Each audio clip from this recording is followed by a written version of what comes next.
The call came at 11:47 p.m. He stared at his phone, knowing his 4-year-old daughter was finally asleep upstairs. The CEO's assistant sounded frantic. "She needs you here now. The server crashed and she's not okay." He drove through empty streets, wondering why a billionaire CEO couldn't wait until morning. The office building stood like a glass tower against the night sky. The elevator felt endless as it climbed to the top floor. Her office door was cracked open. Inside, shadows danced across expensive furniture. She sat behind her massive desk, surrounded by scattered papers and empty coffee cups. Her usually perfect hair fell loosely around her shoulders. She looked up with tired eyes that held secrets he couldn't imagine. She gestured weakly toward the silent server rack in the corner. "Everything's frozen. 3 days of work. Gone." He rolled up his sleeves and knelt beside the humming machines. The server room felt like a tomb of failed technology. Red error lights blinked like warning signals. He pulled out his tools, fingers moving with practiced confidence across circuits and cables. "You didn't have to come tonight," she said softly. Her voice carried exhaustion that money couldn't fix. "My daughter's with the babysitter. I needed the overtime anyway." He unplugged a corrupted drive, studying its damaged ports. Single dad life. Something shifted in her expression. The CEO mask slipped just enough to show the woman underneath. "I didn't know you had a child, Emma. She's 4. He smiled despite the late hour. "Thinks I'm a superhero because I fix computers." She laughed, but it sounded hollow. "Must be nice to be someone's hero." The server hummed back to life as he replaced the damaged components. Data began flowing again, green lights replacing the angry red ones. But she didn't seem relieved. Instead, she stared out the floor-to-ceiling windows at the city below. 16-hour days, she whispered. 7 days a week. I built this company from nothing. And for what? He glanced up from the keyboard. Her reflection in the dark window looked fragile against the bright office lights. "My parents think I'm a failure," she continued, 32 years old. "No husband, no kids, just endless board meetings and profit margins." Her fingers traced the edge of a framed photo on her desk. "My sister's getting married next weekend. I'll sit at the family table alone." Again. The computer screen flickered to life, displaying weeks of recovered work. But she barely noticed. "Everyone expects me to have it all figured out," she said. "They see the magazine covers and the corner office. They don't see me eating dinner alone every night. They don't see me crying in parking garages after another failed date." He saved her files, watching progress bars fill while she unraveled. This wasn't the ice-cold CEO from business magazines. This was someone drowning in her own success. "Why are you telling me this?" he asked gently. She turned from the window, meeting his eyes for the first time all night. "Because you're the first person in months who's treated me like a human being instead of a bank account." Her phone buzzed with another late-night email. She ignored it. "My mother called today," she continued, "asked if I'm bringing someone special to the wedding." When I said no, she launched into her usual speech about how I'm wasting my life. How I'll end up old and alone with nothing but money to keep me company. He finished the diagnostics and closed his toolkit. The server room glowed with healthy green lights again. Everything was fixed except the person who owned it all. "Maybe she's worried about you," he offered. "She's worried about appearances." Her voice turned bitter. "The family image.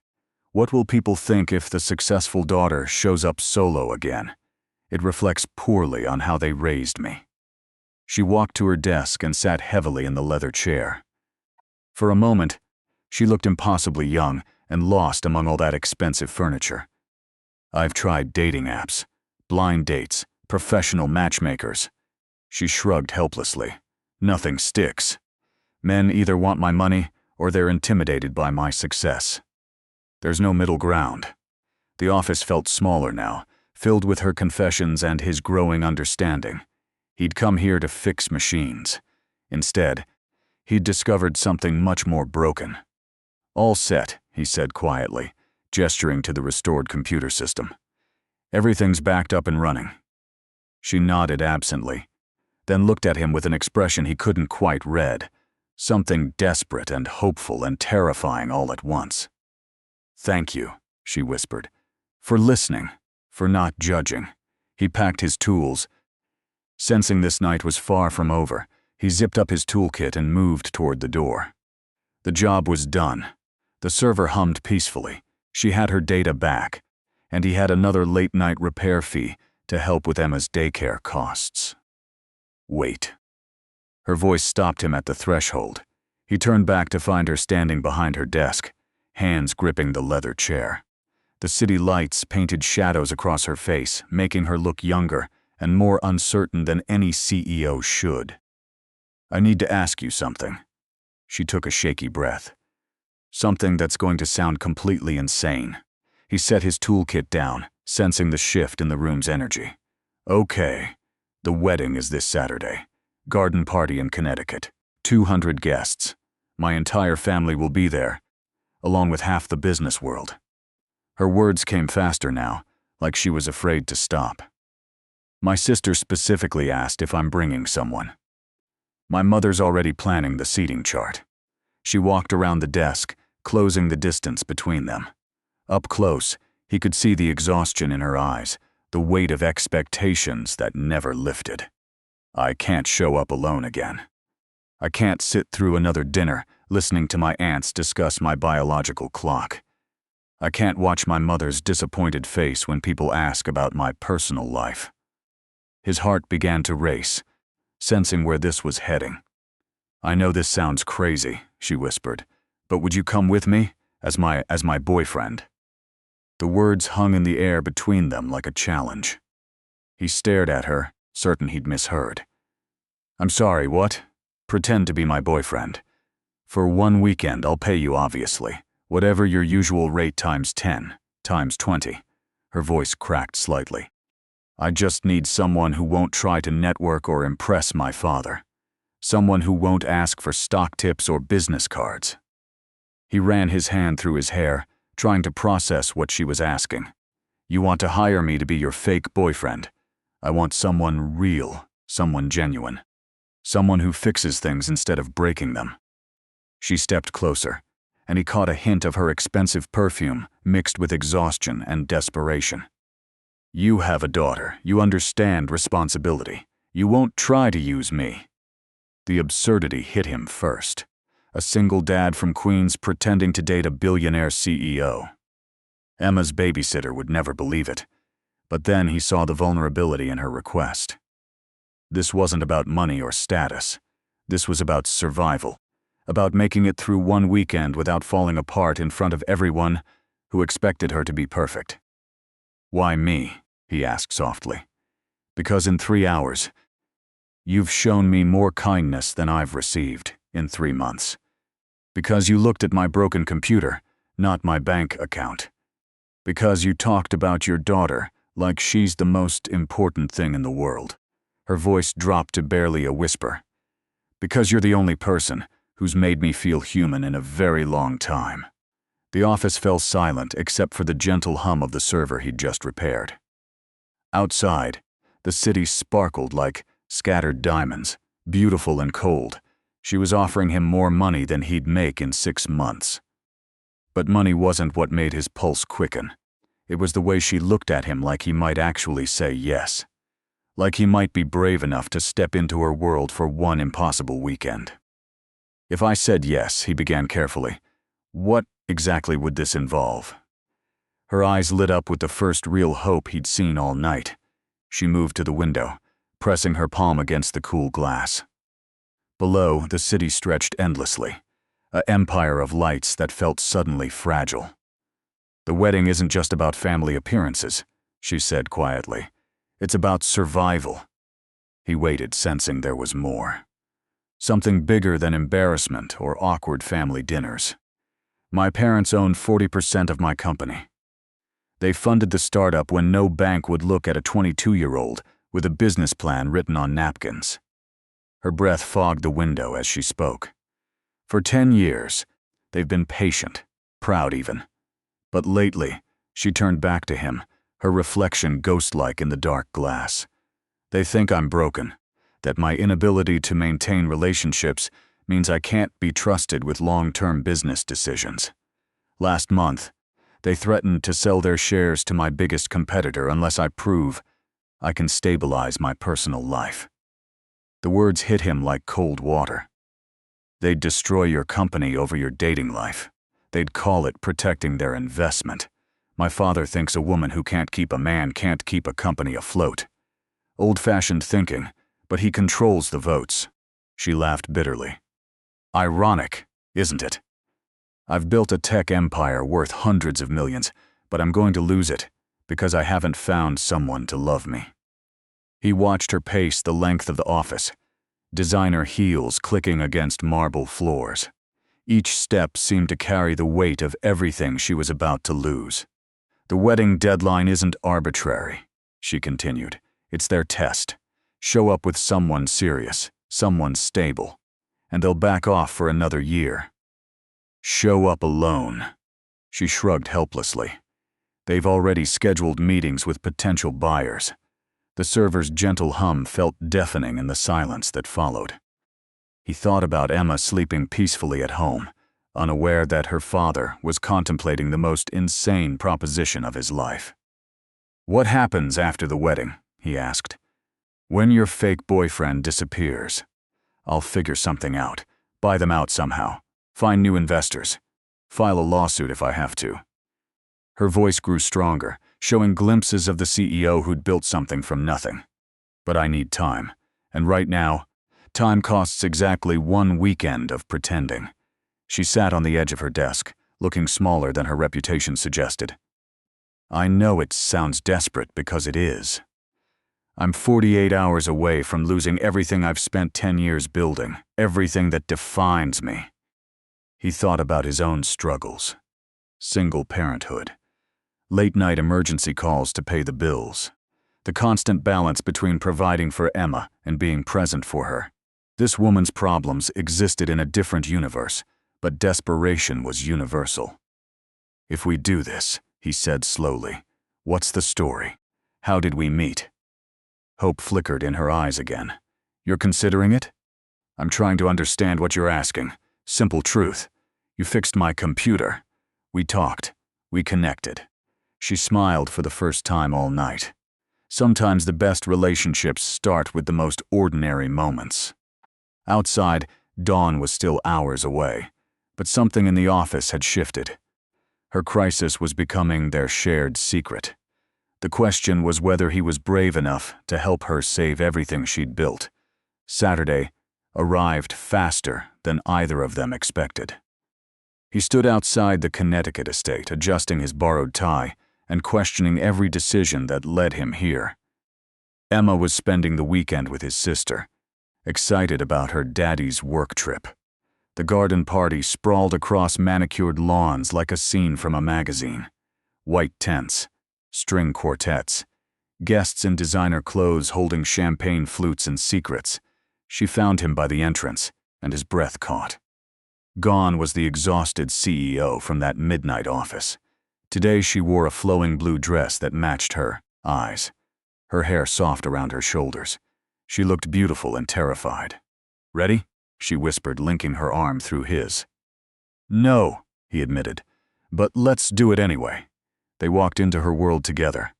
Immediately, heads turned. Conversations paused. Her family descended like elegant vultures, curiosity sharp in their smiles. Everyone, she announced, her voice steady despite the tremor in her hand. This is David, my boyfriend. The lie rolled off her tongue so smoothly he almost believed it himself. Her mother appeared first, perfectly coiffed and calculating. David, what a lovely surprise. What do you do? I fix computers, he said simply, refusing to elaborate. Her mother's smile faltered slightly, but her father stepped forward with genuine warmth. Practical man. I respect that. Takes skill to solve problems others can't. As the afternoon progressed, something unexpected happened. The performance became easier, natural, even. When she laughed at his stories about Emma's latest adventures, the sound was genuine. When he instinctively reached for her hand during her uncle's boring business lecture, she squeezed back without thinking. They found quiet moments between the chaos, sitting by the fountain while she pointed out relatives and their scandals, walking through rose gardens while he shared memories of his late wife and early parenthood. The fake boyfriend role dissolved into something deeper. "You're good at this," she murmured as they swayed to the string quartet's slow melody. "Good at what?"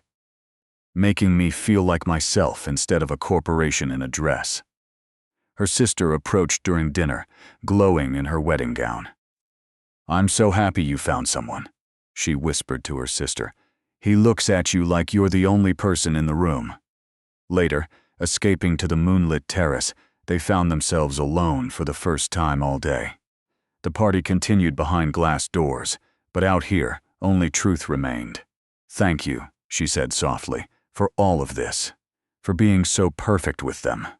"I wasn't acting," he admitted before he could stop himself. The words hung between them like a confession. She turned to face him fully, searching his expression in the dim light. "What are we doing?" she whispered. "I don't know," he answered honestly. "But it doesn't feel fake anymore." She stepped closer, close enough that he could see the conflict in her eyes. This wasn't part of their arrangement.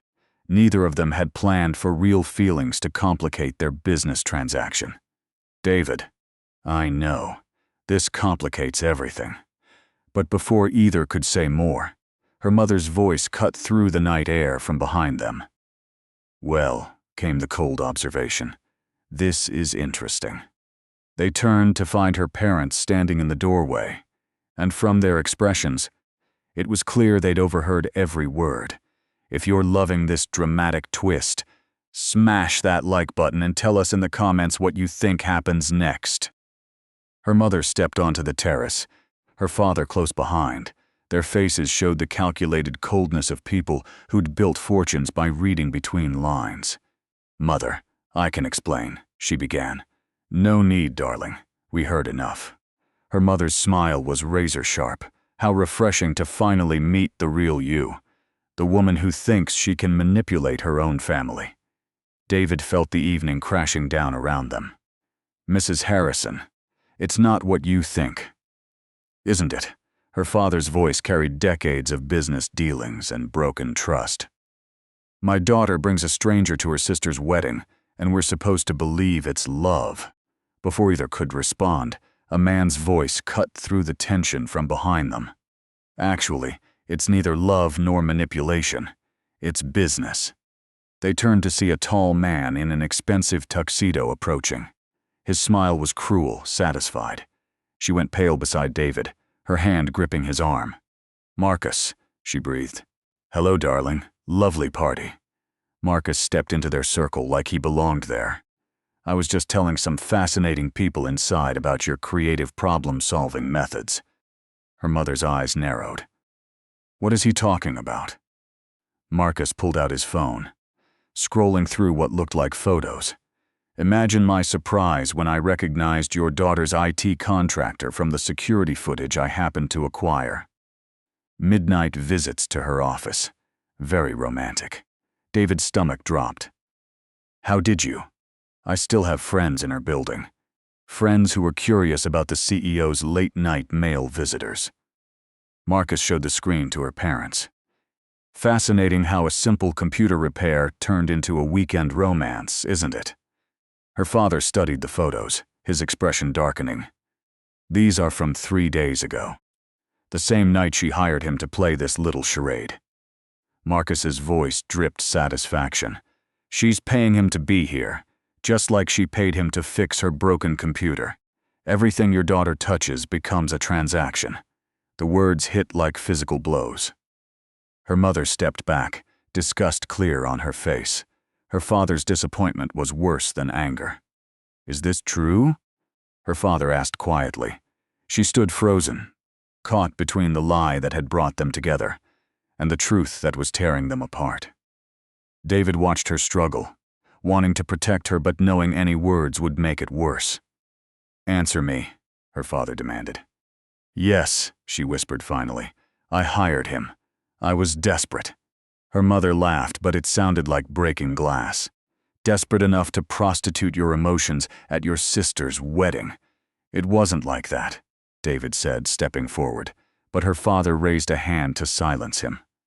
Son, I suggest you take whatever she's paying you and disappear, before this gets uglier. Marcus smiled triumphantly. The board meeting is Monday morning. I assume you'll have the transfer papers ready? Her parents walked away without another word, leaving her standing in the moonlight like a stranger at her own family's celebration. The fake relationship had accomplished exactly what she'd feared most. She'd lost everything anyway. What do you think David will do now? Drop a comment below with your prediction. David found her in the rose garden 20 minutes later, sitting on a stone bench with her head in her hands. The party continued in the distance, but she looked utterly alone among the flowers. Your parents are looking for you, he said gently. Let them look. Her voice was hollow. It's over anyway. Marcus wins. My parents get their perfect excuse to sell to him. I lose the company I built from nothing. He sat beside her, close enough to feel her trembling. Maybe losing it isn't the worst thing. She looked at him like he'd lost his mind. That company is my entire life. No, he said firmly. It's not. I've seen your entire life, remember?